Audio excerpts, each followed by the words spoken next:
Hi friends, welcome to my mini vlog. Ice cream ఎలా చేయాలో ఈ వీడియోలో అయితే చూపిస్తాను. ఒకసారి మీరు కూడా ఇలా ట్రై చేయండి, సూపర్ ఉంటుంది. ముందుగా ఒక కప్లో 2 టేబుల్ స్పూన్ల కస్టర్డ్ పౌడర్ని వేయాలి. అందులో ఒక చిన్న గ్లాస్ పాలు పోసి బాగా మిక్స్ చేయాలి.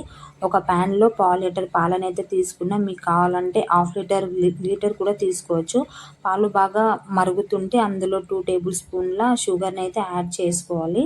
షుగర్ బాగా కరిగిన తర్వాత మనం ముందుగా కలుపుకున్న కస్టర్డ్ పౌడర్ని వేసి బాగా కలపాలి. మొత్తం చిక్కగా అయిన తర్వాత పక్కకు తీసి అందులో కొంచెం యాలకుల పౌడర్ యాడ్ చేయాలి.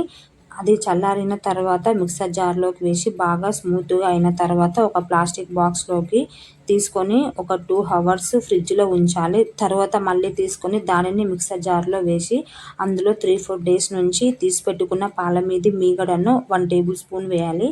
దాన్ని మెత్తగా గ్రైండ్ చేసిన తర్వాత డ్రై ఫ్రూట్స్ యాడ్ చేసి అందులో ఒక 15 నుంచి 20 అవర్స్ వరకు ఫ్రిడ్జ్లో ఉంచి తర్వాత తినాలి. టేస్ట్ సూపర్ ఉంటుంది.